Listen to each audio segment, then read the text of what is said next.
I'm bold and beautiful. This is a woman's world.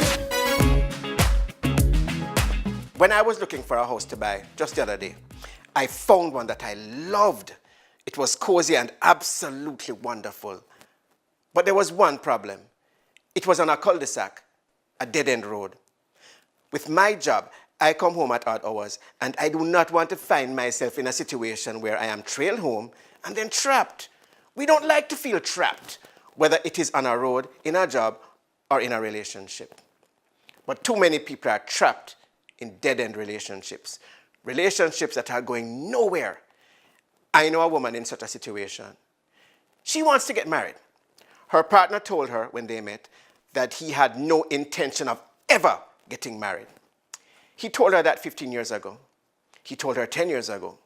He told her 5 years ago. He told her yesterday. She complains bitterly about it, but she stays. Why on earth would she do that? In her case, she is financially dependent on him. Without him, she would not be able to pay her bills. She would also be unable to send her daughter to school, as the child's father is a waste man and is of little help. I know another woman who was in a similar situation.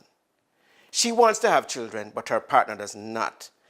Neither has changed her mind, so she decided to leave and left. The difference in this case is that this woman is financially secure, but dead-end relationships are everywhere. Fear of physical retaliation, wanting to be there for the children, and guilt and fear of loneliness have led people to remain in stagnant and unfulfilling relationships. But such relationships can literally place your health at risk. Health is defined as a state of physical, mental, and social well-being. And being in a dead-end relationship can definitely affect your social and mental well-being, predisposing you to depression and low self-esteem. If you are in a dead-end relationship, it is best to get out. But it is not as easy as that. Not everyone can just walk out, and it really is easier said than done. But leaving is critical to your happiness. You may need to plan an exit strategy. You may need to just disappear, but leave.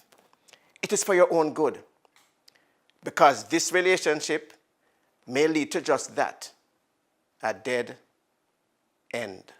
All right, so ladies, I know that for years you keep hearing, if at first you don't succeed, try, and try again. But the truth is that there comes a point where you have to stop trying and you need to just go. Amen, sister. Right? But before I go into all that, Ty, I'm dying to hear what you have to say about it. I'm literally. No, I'm just listening to Dr. Abrams, and every time these kinds of conversations come up, I'm reminded that as women, you remember when you're in fourth and fifth form and you do SBA? We don't really get over that thing. We love the project. We love it. No, it's a serious thing. It's like we look for the SBA in the man. We want a project. And it stares you in the face and you know it's going nowhere. But you tell yourself some weird thing and you stay there. So I don't blame men. I mean, you can be a bad guy, then that's a fact. But I don't entirely put the blame on the man. Because you know, and a lot of times men are pretty open. Right. They will tell you that, okay, this is what I want. And you know that's not what you want. But in your head, you can fix him into what you want. So you end up staying in that situation. As the doctor said, there is a person that he knows. The man tell her 15 years ago that he's not interested in getting married. He told her 10 years ago. He told her 5 years ago. He told her yesterday. And yet she's still there and complaining. No, she don't believe him. And especially if it's really what you want, right. You're going to try to fix. You're going to say, oh, you know, maybe it was some childhood trauma that makes him say that. He doesn't really mean it. So you believe everything else. Him tell us him like chicken cook a certain way. Him tell us this is his favorite football team. Everything else he tells you is true, except the thing that you want to not be true. Right. You want him to want to get married because that's what you want. So.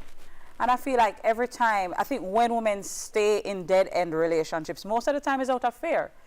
Not necessarily fear of physical retaliation, but fear of starting over, fear of not finding anybody else. Fear of being single, and people say, So how you so nice in on a man?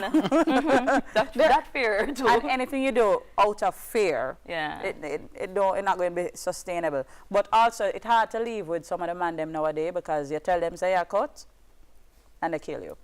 Yeah, Like it's, which you know, is, like which it's is a the real point that I was thing. going to raise, because there's also that thing of considering that women are somehow your property. You're my woman, so therefore you can't leave. And I mean, it's ridiculous. So there is that fear of physical retaliation if you leave. And as you said, we do see the headlines, we hear the stories. Yeah. But as the doctor said, you may have to come up with an exit strategy. You may have to disappear, because ultimately, even if you decide to stay in that dead-end relationship where you have that level of fear for your physical well-being, that's not healthy. And who knows what could trigger the man and him end up hurting you anyway. But then I guess some people don't realize them in a dead-end relationship. Like how you know